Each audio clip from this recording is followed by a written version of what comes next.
Welcome to the year 2540. It's all promiscuous sex, test tube babies, and chill pills.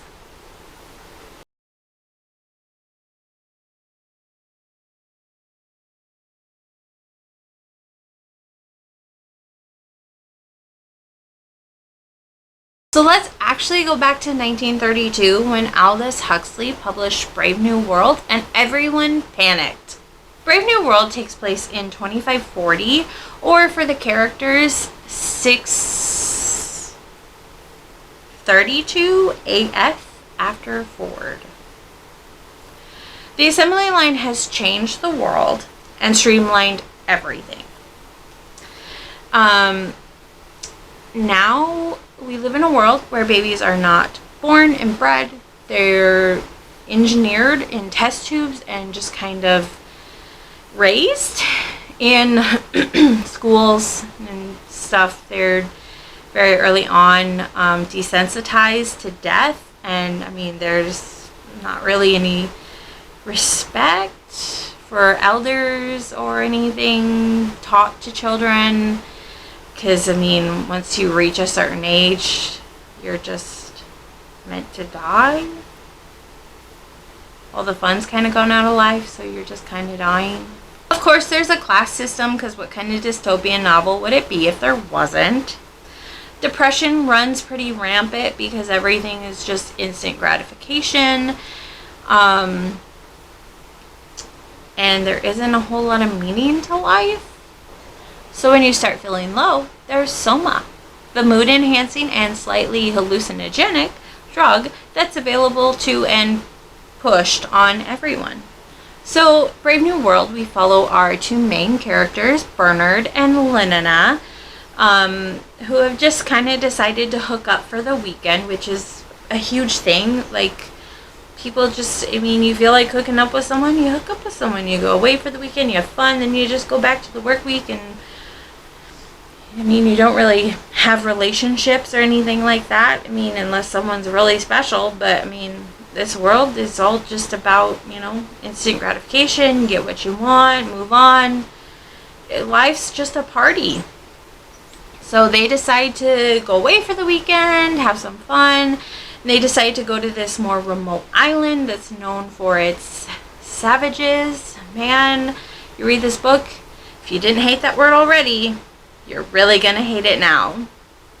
And keep in mind, this book was written in 1932, so it has a real problem with racist stuff. So these savages are more akin to Native Americans, of course. And they're on this remote island where if you're from the society, you can get away for a fun weekend or vacation and kind of observe these savages. God, I hate that word. Islanders, there you go, that's a better word, I guess. And you can kind of observe their quirky little cute ways that they live day in and day out. And these islanders, they have morals and beliefs, religious beliefs, because they're set apart from society and they're more like old world people. And in this group of islanders, they come across Linda, who used to live in society with other people 19-20 years ago, but she got left. She got separated from her group of vacationers and left behind. And so she kind of just stayed with this group of islanders that accepted her. But shortly after being left on the island, she discovered she was pregnant. She had gotten pregnant by another person in society, which was a big no-no, so she kind of decided to just live on the island and not go back, because that was a big deal. You shouldn't have gotten pregnant. And so she had stayed and raised her son John with this kind of combination of islander morals and beliefs, but with her more societal,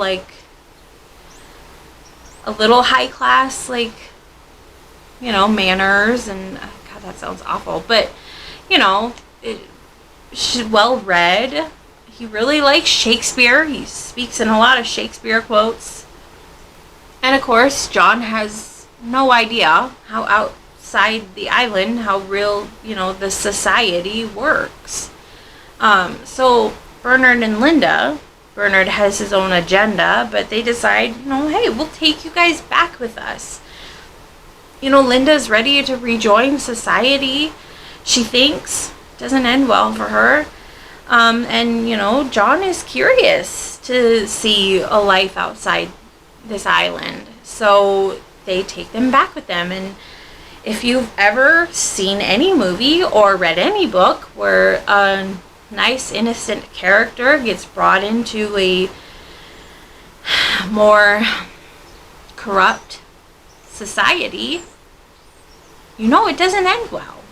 So Bernard tries to exploit John, taking him to parties. Look at my savage. Look at him. He's such a, a spectacle. He's so different, trying to exploit him. And Bernard's awful. And, John's just trying to take everything in and be himself. And then you have Lenina and John having this mutual attraction.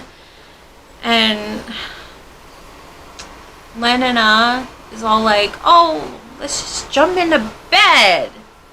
And John is like, oh, I want to court you and fall in love with you. And her reaction to him is just a little more than he can handle, and I really liked this relationship. It was very complex because I could see both sides of it. Lenina has only ever known just no restraint and just take what you want. If you like something, get it into bed.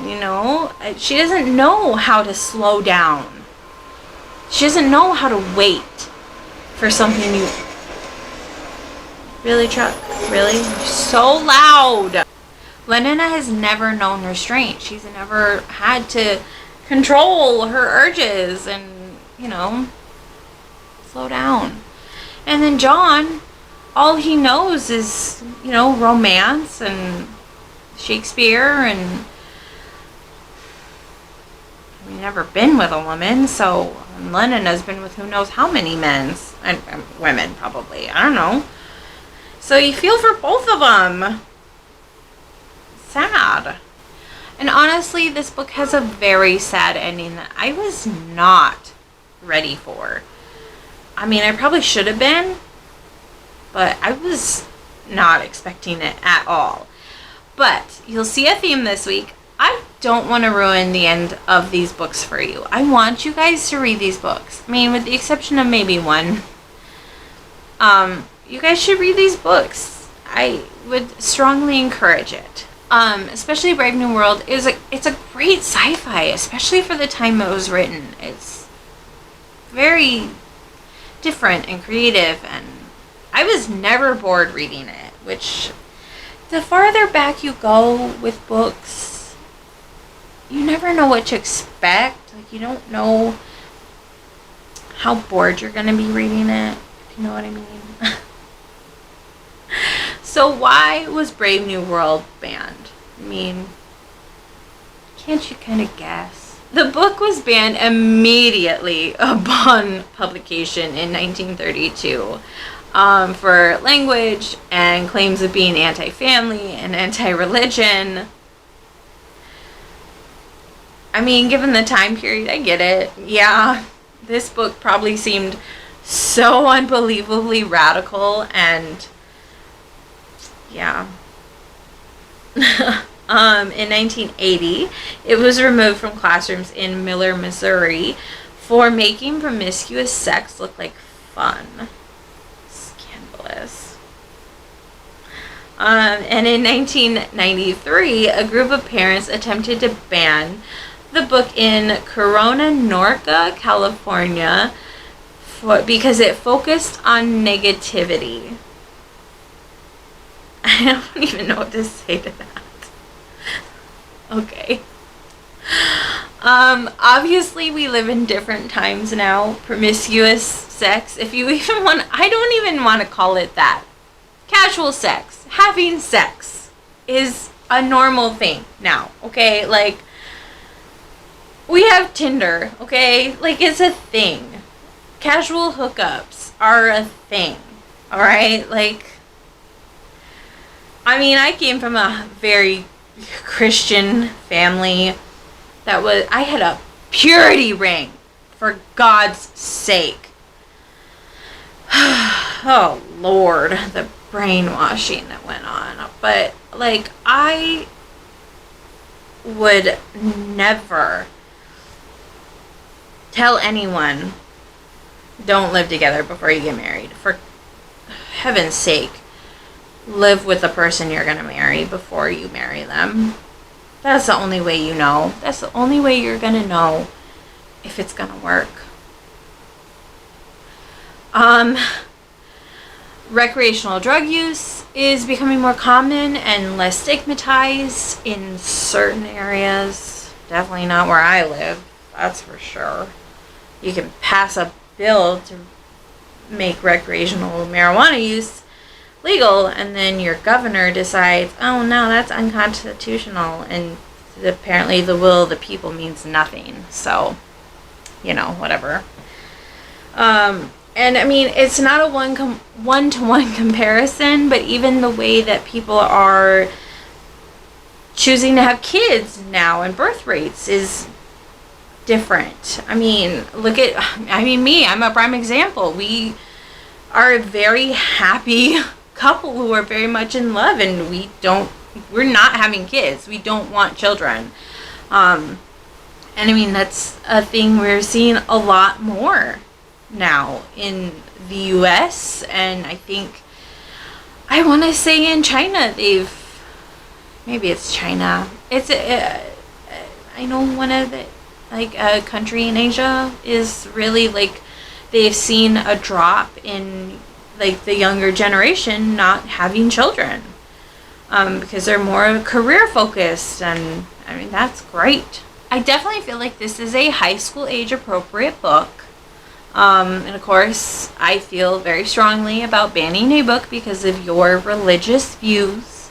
If your faith is so weak that it can be shaken by reading different views in a book, I don't think the book is your problem, my boy. Might need to take a second take at your faith. Second look at your faith. Alright, you guys, so that is Brave New World. Let me know if you've read it, what you thought of it. I will never give any more money than I ever have to Apple, but I really do wish I could watch the Apple TV show that they released 2 years ago of Brave New World, because I would love to see an adaptation of this. Honestly, because I really enjoyed this book. So, yeah, let me know. If you guys have seen it, how was it? So, alright, I love you guys so much, and I will see you tomorrow for Banned Book Week Day 2.